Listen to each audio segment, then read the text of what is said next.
Hello everybody, my name is Boulevard, and before I was a Legends of Runeterra caster, I was a card game player in my own right for the Force of Will trading card game. Now, I've already gone over my World Championship win and the deck that I used to do it, and today I'm going to do something similar. I'm going to go over a different deck that I won a different event with, and this one's going to be really cool because it was the most important event win of my life, hands down. It was an event where I took a huge risk that paid off, and for those of you that saw my tweet in early December where I said sometimes I think people are overreacting to new cards, but then I remember my favorite deck in Force of Will involved summoning a flying Primeval Titan from my side deck at instant speed for 0 mana on turn 2. This is that deck.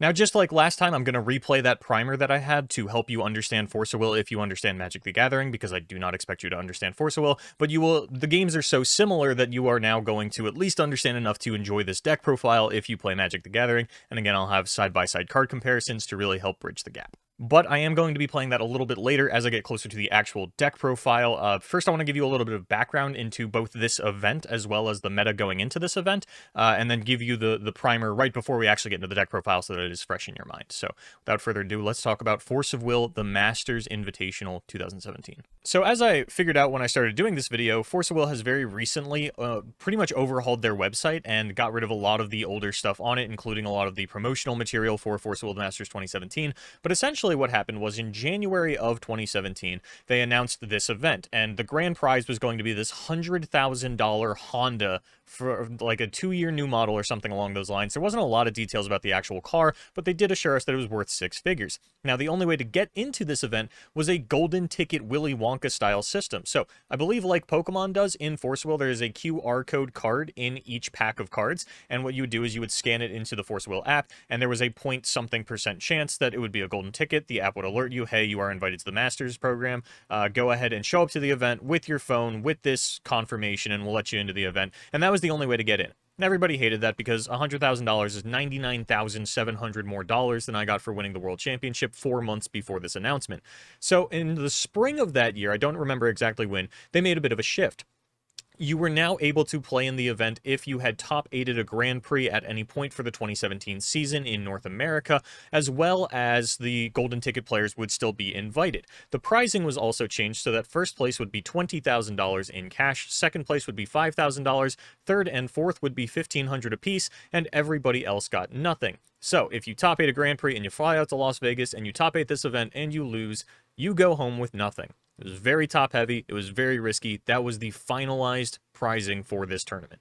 Now, when the news broke in January of this tournament initially, and we only had the golden ticket thing to go off of, a lot of us assumed that eventually there would be some other qualification method, be it top 8ing a Grand Prix or some kind of tournament leading into it, and I wanted to go win a Grand Prix anyway, because despite being fresh off of a World Championship win, I felt very unproven, because that was only the second event I had ever won, with the first one being the Grand Prix that qualified me for it. So in March of 2017, I took Prisia, which was the best deck at the time, and would remain a staple going into the Masters event later in that year, and I won Grand Prix Montreal.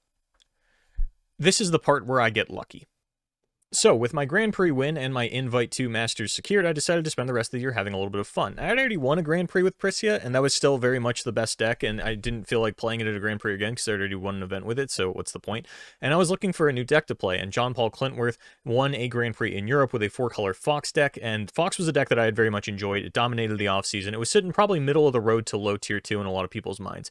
And he had played a 4-color version. I took that and knocked it back down to 2 colors, so we were playing pretty different lists, but he really sort of just re-inspired my confidence to play the deck. So I go to a Grand Prix in Toronto. A lot of players are on his 4-color version. I am the only one to top with my 2-color version, and I say, wow, that was a lot of fun. A couple months later, I want to say around July, new cards come out for Fox, and they make it very, very good.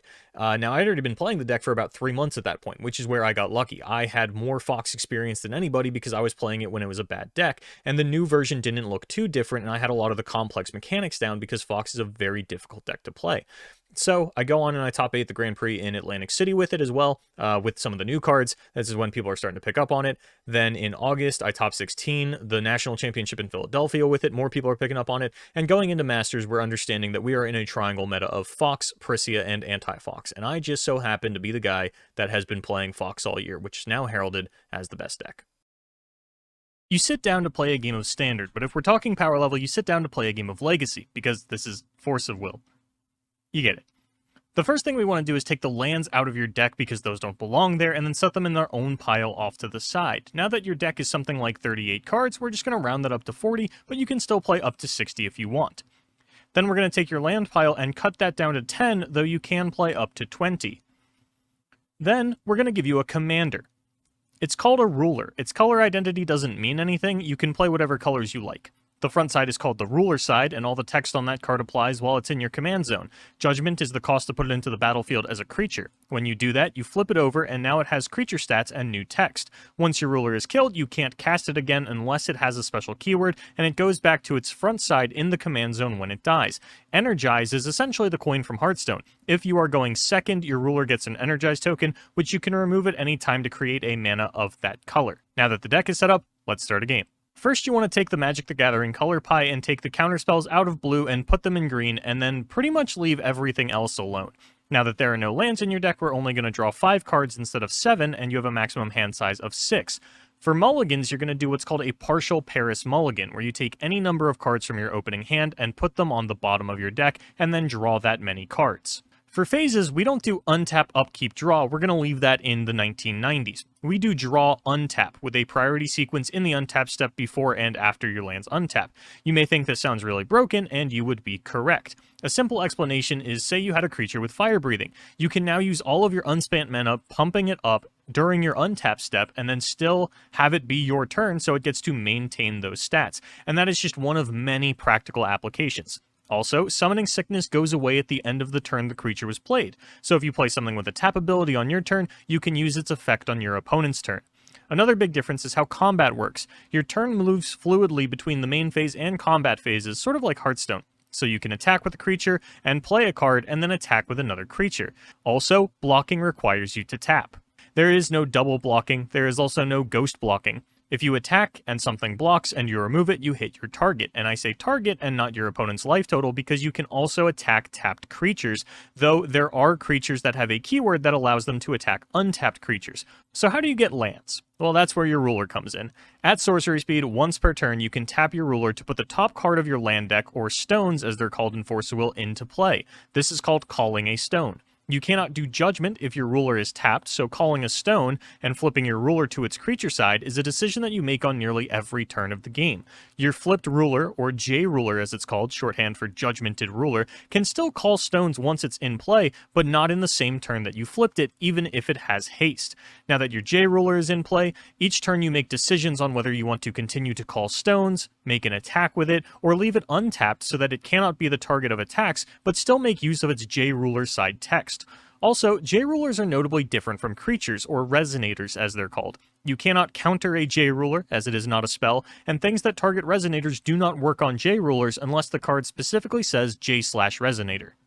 You also have 4,000 starting life instead of 20, so the stats have been adjusted accordingly. Cut anything in half to get an approximate of how strong it would be in Magic the Gathering, though odd amounts of attack, health, and damage do make things a little bit less clear sometimes. So I gave you the primer there so that you have some terminology in mind as I quickly go over the meta and the risk that I took that paid off and eventually led to my event win, and then I will get into the actual deck list. So at the top of this triangle, we have Fox, the deck that I played. It's a green-black deck. Kind of hard to nail down archetypally. Like I mentioned, I'm trying to summon a Primeval Titan on turn 2, but I'm not like stringing that into a combo finish like you do in Magic the Gathering. I'm really just trying to summon more Primeval Titans and beat you down with them because they fly in this game. Fox beats Prissia, which is a red-green aggro deck. Very fast, a lot of flying and swiftness, so hard to even chump block against, and Prissia herself was a bit of a pain because she is a J-Ruler-based win condition, and because J-Ruler removal didn't do anything against Fox or anti-Fox, it was hard to justify main decking it and even side decking it. Then they get to side the anti-J-Ruler removal cards, and it can be a little bit rough. And then anti-Fox came in a few different flavors, most of them revolving around either Keez's Call or Abdul Al-Hazrad, Poet of Madness, with the general idea being that you want to stop Fox from ever getting off the ground. Maybe they get one Primeval Titan out, but you're not letting them continuously string them together and things of that nature. So a lot of those just being around anti-Enter the Battlefield triggers. Prissia doesn't really have Enter the Battlefield triggers, so that is what anti-Fox was doing. Now, I was of the opinion that Fox was tier 0, because I could not meet an anti-Fox player that could beat me consistently. I came to Masters with my teammates on Tilt Gaming. There were about 6 of us, I think. The other 5 players all played anti-Fox. In their testing against each other, they were about 80-20 into the Fox matchup. They felt very solid, and then when they played against me, that quickly flipped to 20-80. Whatever I was doing different, it was working, and I could not be beat by anti-Fox players. And my brother, Ryan Miles, said, I will beat every Fox player in that room, except for Aaron Miles, and he did. I think he played 3 Fox players. He beat all of them except for me, and I just went on to win the event. And in Swiss, I beat 2 anti-Fox, 2 Prisia, and 2 Fox mirrors, so I played against everything. And then in the top 8, it was Prisia, followed by Fox, followed by Prisia again, into my event win. Now, the risk that I did that paid off was Abdul Al-Hazrad, Poet of Madness. With Fox being a green-black deck, this was a great tool for Fox players to hedge the Fox mirror and sort of have this little thing that stops their opponent from going off while they get to facilitate their own game plan. I played 0 copies of this card, because it doesn't do anything against Prisia. Like I mentioned, they don't really play into the battlefield triggers. And then because anti-Fox is so concerned with playing anti-ETBs, they're also really not playing a lot of ETBs. A lot of them were like control decks. So I just cut I just cut Abdul entirely, and I said I will win the Fox mirror. And a big part of that was Fox plays like 10 or 12 cards that are specifically in there to kill Abdul. So it was one of those things where it doesn't really facilitate my own game plan. I am sort of a combo-oriented deck, so I just cut it entirely, and I didn't tell anybody, even on my own team. The only person in that room that knew that I was not playing Abdul was my brother. We didn't even tell my team, and nobody found out until the top 8 when deck lists became public, and by then it was too late to do anything about it and really mulligan in a way where, you know, you're keeping all these anti-Abdul cards as a Fox player. I'm not even playing it. I'm getting to kill your Abduls, and it just really worked out for me.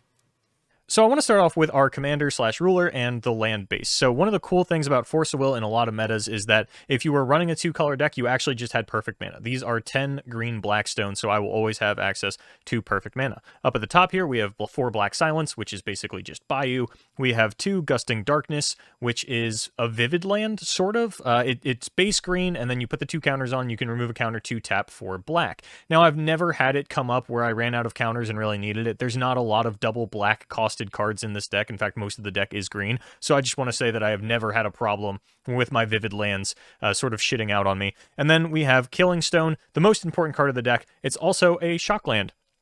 It's just Overgrown Tomb. But the cool thing about Shocklands in Force of Will is that they came out with these 2-color rulers. You'll notice that Fox is both black and green.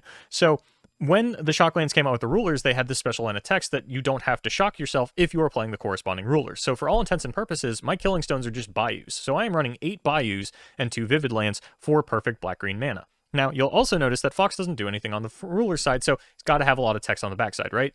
Right. So the first thing to notice about Fox themselves is that here, where we would normally have the stats of the creature, we just have this card cannot battle, and then the first line of actual text is this card cannot be destroyed or this card is indestructible. So Fox comes in and just sits there, and there is nothing that anybody can do about it, and that is why the J-Ruler removal that I had mentioned about Prisia is inefficient against Fox. Now, there were a couple ways to kill Fox. They were all pretty convoluted and telegraphed, so I never actually lost a game where my Fox died. It did happen a couple of times over the course of the year, not at Masters, but it was just pretty inefficient, and usually you would end up losing anyway if the Fox player knew what they were doing. But the main thing that Fox does, the important one, once per turn, during either player's turn, at instant speed for 0 mana, you can sacrifice a Killing Stone, a green creature, and a black creature to summon a Chimera from your hand, deck, or outside of the game. And for those of you that have played competitively with decks or things that do things outside of the game, that means exile or your side deck. So our side deck is full of Chimeras. Now, there were only 3 different Chimeras. Number 1 being Griffin, Racing Across Darkness. This is the Primeval Titan. It is a 6-mana 12/12 flyer that says put 2 lands from the top of your land deck into play. You didn't get a search for them like you did for Primetime, but you know, you were pretty obviously you were always going to hit green-black, and you're really just trying to find another Killing Stone. Another advantage of this over Primeval Titan is that the lands come into play untapped, so you are ramping the turn that you summon it. So if turn 1 you hit a Killing Stone, and then turn 2 you flip Fox, and you played a green 1-drop, and then a black 1-drop, and now you can activate your Fox effect and sacrifice your stone and your 2 creatures, you are still going to get 2 lands. You do not lose tempo for summoning the Fox. You still have 2 lands like you would if you had just called a stone instead of summoning your ruler. The second one is Amit, Beast of Gluttony. This is just Noxious Gear Hulk, except it is a 7-mana 15/15. It is very, very large. And then the last one is the Manticore. Now, I couldn't find a direct translation for this, which is probably good. I actually can't find a lot of direct translations for cards in this deck, which is fortunate because a lot of them are very broken. But effectively, this is Conclave Naturalist, but instead of destroying an artifact or enchantment, you could also just choose to coercion your opponent. And like I said, this is once per turn, either player's turn at instant speed. Because Force of Will is draw and then untap, you could summon a Manticore in your opponent's draw phase before they could untap and do anything about it, which means that if your opponent is playing something that is trying to stop your Fox from going off in the first place, and you win that turn 1 counter war, you can then Manticore them while they are still tapped out on their next turn in order to rip another answer out of their hand. And that was a pretty common line. I would Manticore a lot like mid-counter war in order to win those, and things of that nature. But these are the 3 big ones. For the most part, you were summoning Griffins over and over again. You'd get the occasional Manticore on your opponent's untap step, and, you'd go for Amit sort of when you needed to. This was very helpful against the aggro deck, and one of the reasons that you didn't really struggle with it. And because, of course, you wanted to be summoning multiples of these, we played 4 Griffin, 3 Amit, and 2 Manticore in the side deck, none in the main. And that was how we had access to these. So we didn't have a lot of side deck space, but I'll get into that a little bit later. One thing I need to slide in here, because I noticed that I didn't mention it when recording, a big thing about Fox is that you can tap him to shuffle a Killing Stone from your graveyard into your stone deck, which meant that, because, again, Summoning Sickness goes away at the end of the turn, I flip my Fox. I sack my Killing Stone that I got, I get my Chimera, I hit another Killing Stone, sure, whatever. On your turn, I can then tap my Fox to shuffle the first Killing Stone that I sacked back into my stone deck to get access to it again, and then still have it untap and call a stone on my next turn. And that was something that comes up a lot.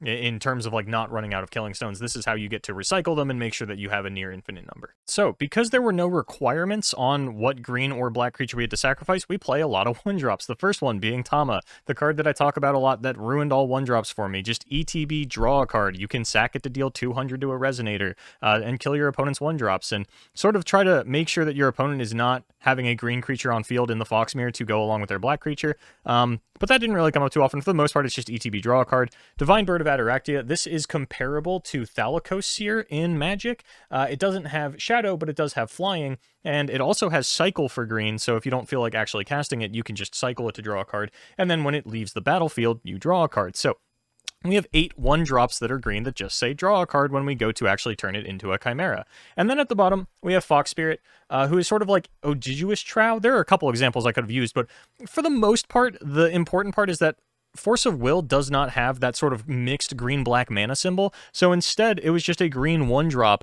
that had 0 mana turn this into a black creature as well as a green creature. And that's really all I was trying to highlight with that, but for the most part, you're just looking for these guys that draw cards, and then Fox Spirit had a sort of a supporter card in the deck that I'll get into in a second here. But yeah, this was like your ideal turn 1 is like, you call a stone, you hit a Killing Stone, you play a green 1-drop, and then next turn you flip Fox, you play a black 1-drop, and then you just make a Chimera from there. And then if you hit a Killing Stone, you play out a couple more 1-drops, you make another Chimera on your opponent's turn, and just sort of snowball the game from there.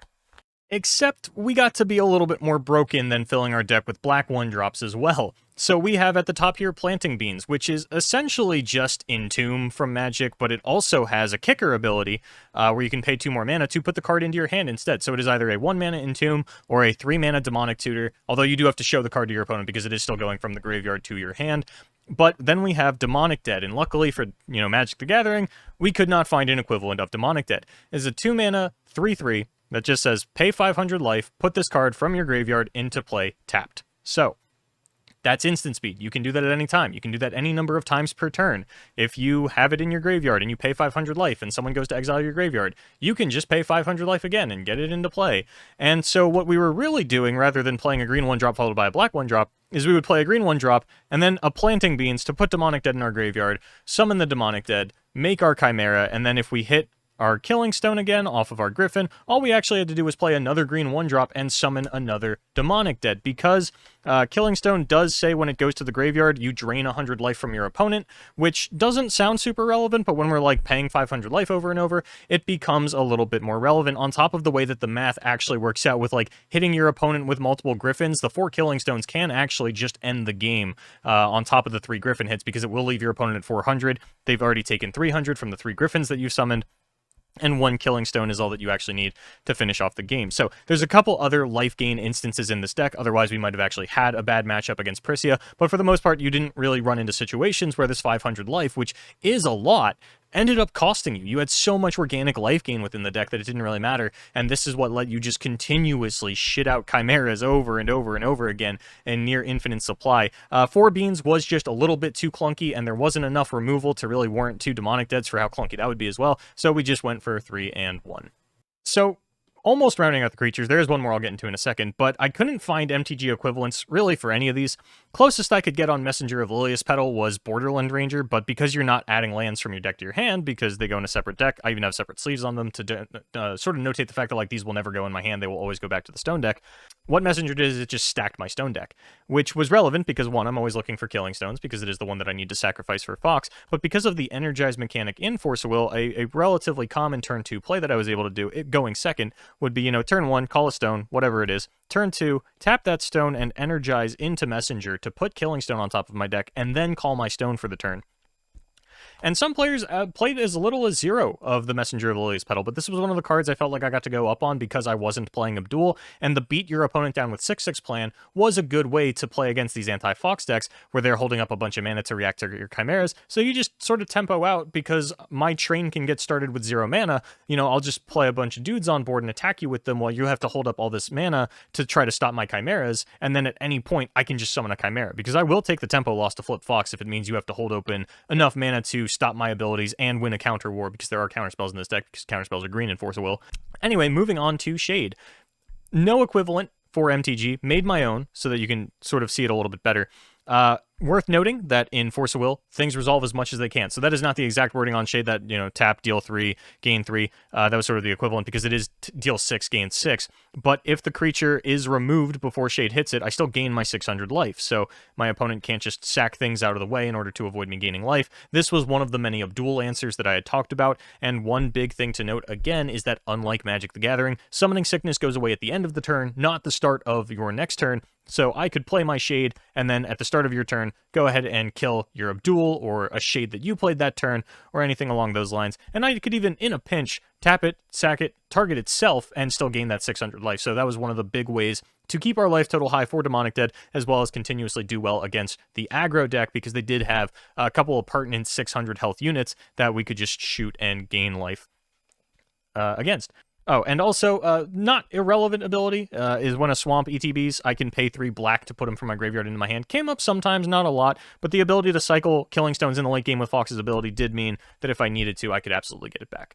Then we have Rezard, King of the Damned. Again, couldn't find an equivalent, but it's relatively straightforward. You just pay 200 life, 0 mana, instant speed, either player's turn, exile a card from a graveyard. And that was pretty relevant against Demonic Dead, because if I'm playing the Foxmere and the Demonic Dead is in my opponent's graveyard and I go, okay, pay 200 life, they have to pay 500 life, I just pay 200 life again. That is a war that I am going to win out on, so it was a good way to actually ensure that the Demonic Dead was removed, since spells wouldn't do it because they could just, use it in response. You needed a continuous thing that would remove cards from the grave, as well as removing Killing Stones from your opponent's graveyard so that they couldn't get them back with Fox.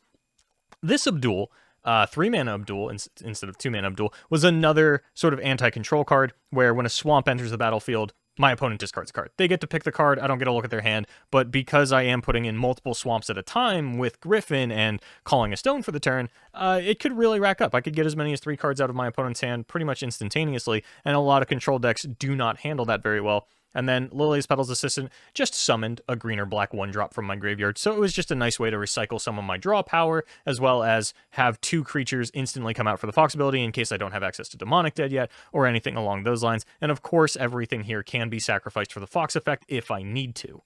So then we have 2 Lilius Petal Kitsune King. Something cool that they did in Force of Will was a lot of the rulers, the 2-color ones especially, were turned into creatures of their own. This is the Fox creature. It is 4 mana. It is the only real 4 mana card in my deck.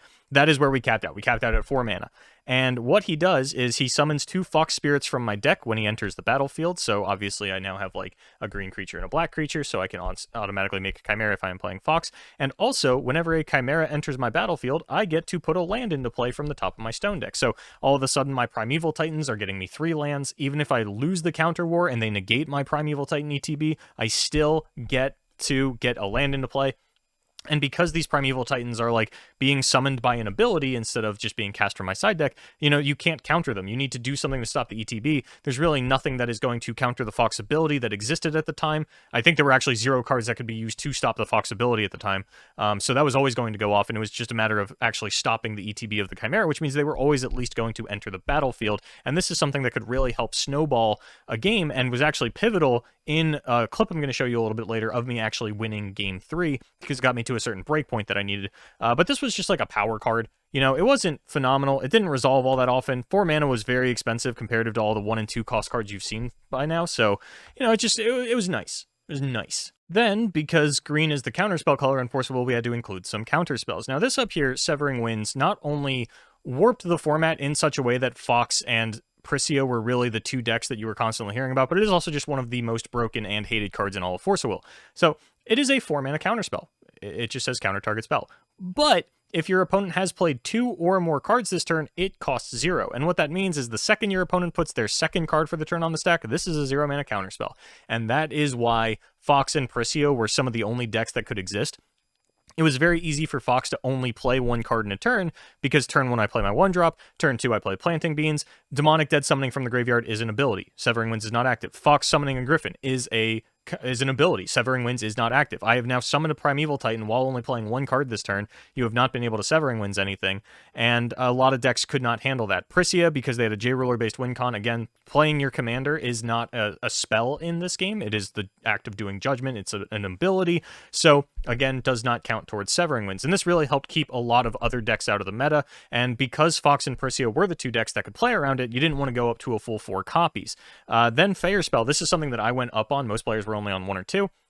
And this is just a spell. It could also hit creatures with flash, but I don't think there were any that were relevant at the time. It was really just a spell. And this is just something that would help me win Counter Wars, because a lot of the decks that were playing Keys' Call were, playing Severing Winds and Fair Spell on backup. So something that I could do a lot is, if I wanted to be the one to take a proactive approach, is I make my Chimera for the turn, I summon my Griffin, they go to Keys' Call it, I Fair Spell that. They cannot Severing Winds yet, because I have only played this Fair Spell for the turn. But if they go to Keys' Call, then, we can get into a Severing Winds war. But another thing that I could do is, if my opponent ever tried to proactively play, they play a card on their turn. Now I'm going to make a Chimera. Oh, you want to play your Keys' Call? I Severing Winds it, because you have played that creature plus the Keys' Call, and I have only played Severing Winds, so if you are tapped out and want to use a Severing Winds, you do not have access to it. And playing the counter spells was just a really big part of the game, but, at the end of the day, they are still just counter spells. They're tricky a little bit. It was a little bit more nuanced, and not as straightforward as Counter Wars usually are because of Severing Winds, but, they're just counter spells. Then, to round out the deck, we just have some of the utility spells in here. Starting things off, we have Final Battle, another one of just the most broken cards in Force of Will, and because it was usually the first card that you played on the turn, you couldn't Severing Winds it, and because it was a sorcery, you couldn't Fair Spell it, and that was where a lot of the power came in. It is basically a one-sided Toxic Deluge, except you need to pay 200 life instead of 1 life, so it actually does translate about the same as Toxic Deluge, but it is one-sided. So I play this for 1 mana, and I could pay mana into the X if I wanted, but for the most part, people were just playing it for 1 mana and then paying all the life.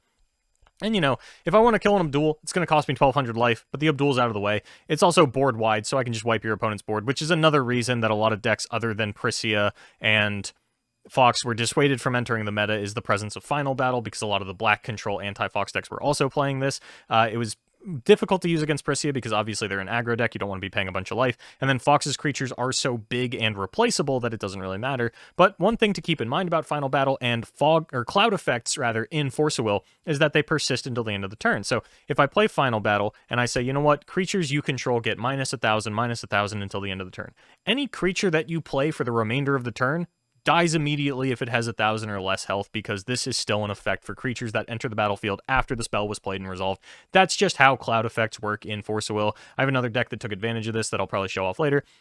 But it was what it was, so you can't go wide, you can't play more than 2 cards in a turn because of Final Battle and Severing Winds, and that is why Fox and Prisya were the 2 dominant decks. They just played around them the most organically. Dark Purge, this is just Disfigure. It's just -6/-6, which means that it kills Abdul, and it also killed a couple of the creatures in Prisia, and because it can hit J-Rulers, I can actually knock a little bit of attack off the Prisia if that's something that I need to do to survive. Gale Force, it's just 1 mana kill a flyer. Pistis Strike if you really need a comparison, but it's 1 mana. Dark Revolution, this is just a reanimate spell, just straight up 4 mana, reanimate a creature. Like, you just 4 mana, put a creature from my graveyard into play. Because I play Primeval Titans, and because I can sack them to the Fox if I want to just, like, get another trigger, that was something pretty cool. And then Wind Secluded Refuge, again, could not find an equivalent. It is a 2 mana enchantment that ETB draws a card, and then anytime one of my creatures is targeted, I can choose to sack this to negate the effect that's targeting them. It's one of those things that, like, triggers every time. I don't remember the name of that ability specifically, where it's like it's constantly checking every time this happens, and then on resolution I decide if I want to sack it or not. But that was just something to help protect my creatures from things like Gale Force and, trying to kill them, or if somebody did try to string together one of the combinations of cards to kill my Fox, I could use this to stop one of the effects and be all hunky-dory. But that is the main deck for Fox. So with 4 Griffin, 3 Amit, and 2 Manticore taking up most of my side deck, I only had 6 spots left, and I didn't choose to side deck any additional Abdul hate or Abduls, because people might side deck additional Abdul hate, but I chose my 6 cards pretty carefully. At the top, we just have 2 more Gale Force, because, the Primeval Titan flies. Do I need to explain? It flies, man. Why does it fly? And it was important to kill them the turn that they came out, because if you try to just, like, they attack me with it and I Gale Force it, then they can just sack it with a Fox effect to make another one, and then my card kind of fizzles. But also the Prisia deck gave things flying retroactively, like it would, landfall a forest gave something flying, so they would do that a lot. Heavenly Gust, this is basically just Purify, so it's instant speed, 2 mana, just shoot an artifact or enchantment, but if I've played 2 or more cards that turn, then it is Purify, but one-sided. It just kills all of my opponent's enchantments and artifacts. And there was somebody that I knew specifically, 2 players of very high caliber running Anti-Fox with Rest in Peace in the main, so I wanted to have access to a couple of these so that I would not get blown out by that, because that is, again, something that will turn off my Demonic Dead forever. Then we have Castle of Oni, which is a Bad Moon that you can tap and sack to Eternal Witness. And it's only my guys. It's only Bad Moon for my guys. So one-sided Bad Moon followed by tap sack to Eternal Witness. This came in against Anti-Fox, or just things where I felt like I needed to grind out the game a little bit more, get back whatever I really needed, as well as make my chimeras bigger than my opponent's chimeras in the mirror match. Was a really solid tool where, like, I'm attacking with a 14/14 Griffin, and your Griffin is still a 12/12, so you actually have to block that, and you are not trading. It was a really big swing card, and one that I think people kind of underestimated. And then we have Neo Barrier of Shadows. Couldn't find an equivalent in Magic, surprisingly, but what it does is it's just a 2 mana enchantment. Your opponent's activate abilities of their creatures cost 1 more, which is nice because it turns off mana dorks effectively, because they have to pay a mana to activate their abilities. And then Seal 8, which means when I have 8 or more lands, my opponent can no longer activate abilities, except land abilities. They actually had to errata that because they didn't include it the first time, and we were like, hey, wait a minute, this means they turn off lands. And because I am ramping consistently, it's relatively easy to actually get to that Seal 8 and go ahead and turn off all of my opponent's activate abilities. The reason that I didn't main deck it, even though, like, it would turn off something like Fox, is because if you ever put it out before you're already at 8 lands, then they can just Manticore it and blow it up. Or if you do get to 8 lands in the Fox mirror, you're probably already winning the game. This isn't really something that's going to help you put it over the top, and then probably does nothing against sort of the anti-Fox decks. But those are the 6 cards that I picked for my side deck. So I don't blame you if what I've been talking about thus far is hard to visualize, so I do want to just quickly give you a sample turn 1. So keep in mind that you have a 40% chance to hit Killing Stone turn 1, because there are 4 Killing Stones in this deck and there's only 10 stones in here, and a lot of people were right. If you hit a turn 1 Killing Stone, you are basically guaranteed to win the game. The thing that everybody got wrong is that the other 60% of the time, you just have to play a game. You don't auto-lose. So we're just going to go through a quick sample turn 1, and this is something that actually happened quite often. Let's say that I'm going first. First, I'm going to call a stone. Oh, look, it's a Killing Stone. We're going to cast Planting Beans, and we're going to put Demonic Dead in our grave. Remember, this comes in untapped because our ruler is Lily's Petal. We don't have to shock ourselves. Then at the end of our opponent's turn, we're going to pay 500 life to put the Demonic Dead into play. Then we're going to go to our turn. We draw, and then we untap and Force a Will, so we untap everything. We flip our ruler for 0 mana, so that comes into play. All good. Then we are going to tap our Killing Stone to summon Tama. That is going to draw us a card. Then what are we going to do? That's right, we're going to go to combat. We're going to attack with Demonic Dead because it came into play at the end of our opponent's turn, and then when they go to block it, which causes them to tap in this game, we're going to activate Fox's effect. We're going to sacrifice our green, our black creature, and our Killing Stone. We are going to get Griffin. We are going to get 2 more lands. Oh look, stones. We are going to play a Divine Bird, and we are going to not do anything else because we have Fair spells in hand. Look, I have counter mana up already. Then we're going to summon Demonic Dead from our graveyard. Then we're going to go to our opponent's turn, and they're going to do something. If they're tapped out, we're going to do this in their untap step.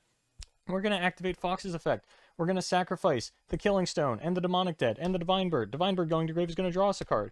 We're going to summon a Griffin. In response to Griffin's effect, we are going to tap Fox to shuffle Killing Stone back into our Stone deck before we go ahead and get our other 2 so that we have higher odds of hitting it. Then we are going to, oh, look at that, we got more Killing Stones. That's crazy. Then at the end of our opponent's turn, we're going to summon Demonic Dead. And we're going to draw for turn, and then we're going to untap. We're going to attack them for 2,400 damage in the air on turn 3. Then we're going to call a stone, and then we're going to summon a green guy, and we're going to do everything again. And at this point, you usually just end up actually sitting on these 2 and then sort of saving a reactionary Fox ability for Amit or Manticore or what have you. But that is what people were dealing with and what I was doing to people during this event. So one thing that's kind of cool that I get to show you here that I didn't get to do for Worlds, because that was only streamed on Twitch, it was never put on YouTube, the streams were deleted after 3 months, I never really caught the footage and recorded it like I did for this one. This is the final moments of Game 3 of the finals. Jim McMahon, the owner of Alter Reality Gaming, was TOing. This is where I say to the judges and my opponent out loud that I have a 20% chance to lose $20,000 because I had 5 stones left in my stone deck and 4 of them were Killing Stones. I was not having a great time, but I do hit the Killing Stone. I summon the Kitsune King, start to go for some fancy plays here, and I just want to rewind real quick because I'm thinking about what I want to do. You know, I'm sitting there, I'm doing my card game thing, and this right here, that little eyebrow raise, that's where I get an idea. That head tilt is where I confirmed the idea, and that is where I decided how I was going to win this entire tournament. So what I do is I go on, I make another Primeval Titan, I play the Nero Barrier of Shadows, which locks my opponent out of playing any activate abilities because the Kitsune King plus this third Primeval Titan actually got me to 8 lands.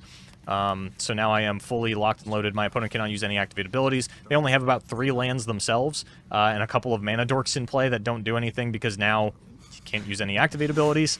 And from there, he just kind of sets up his turn, realizes he can't really do anything. His J-Ruler can't even activate their God's Art to try and kill me because it's an activate ability. And we fast forward a little bit. We get into my turn. I don't go straight to combat. I use my Fox ability to shuffle my Killing Stone, and then I attack with my first Primeval Titan. My opponent goes to 25. I attack with my second Primeval Titan. My opponent goes to 13. I attack with my third Primeval Titan. They go to Gale Force it. I accidentally look at my stone that I just shuffled back in. Instead, I cast Severing Winds, and I win the game because he will go to 100, and I will sacrifice a Killing Stone and actually finish the game. Now, no one was allowed in the room for this because it was a private thing, so people were outside watching on their phones this stream, and then this is where my brother comes in. Oh, baby, there we go! Fucking champion, boys, let's go! Woo! Finally started Neo Barrier space here. 8-stone Neo Barrier! Finally happened! Oh, it's the 8-stone Neo, you couldn't have got it at all. Yeah, so he's like going back out to like tell everybody what had happened because they couldn't really see anything super well. We're all kind of celebrating. Yeah, it was a good time. It was really cool. But it was a very tense moment. We were literally, as you could see, surrounded by every judge in the venue. Over in the corner is actually the creator of the game, not that guy, but the guy in the yellow shirt previously. So yeah, that was sort of the end of the event. So that is the story of 2017's Force of Will Invitational The Masters, and with the Ezrys coming up in Legends of Runeterra, that sort of reminded me of that because, you know, 2016 Worlds, people kind of count for the 2017 season because it gives you a Worlds invite for 2017 Worlds. So in a lot of people's minds, I was the player of the year in 2017 because I got the Worlds win, that Masters win, the Grand Prix win, I had 2 Grand Prix tops on top of that, I had the National stop on top of that, and with this like unofficial player of the year thing coming out, you know, it brings me back to that a lot, which is kind of why this video is coming out now. But if this is something that you guys enjoyed, then please let me know and I will do more of these in the future, sort of sporadically. This one just seemed a little topical with talking about, you know, Badge Attack and Majin Bay and how I think they're the best players of the year for 2021 Runeterra. And it just kind of took me back. I wanted to show off the deck because it is one of the most fun decks I've ever played. Extremely skill intensive. In the top 4, which I think we have footage of, but it was like super choppy at the time because of the Wi-Fi of the Bally's that we were in. You know, a little bit not as good as the recording that Jim got on his phone there. It was a lot choppier, but in the top 4, my opponent like hit the turn 1 Killing Stone both games. I did not. I still clutched out a 2-0, so I was very proud of that. I just felt like I was on fire that weekend, and it was one of the most insane weekends of playing card games of my life. But I just wanted to, you know, kind of go over that with you and share a little bit more about myself. So thank you so much for watching. My name is Boulevard, and I'll see you next time.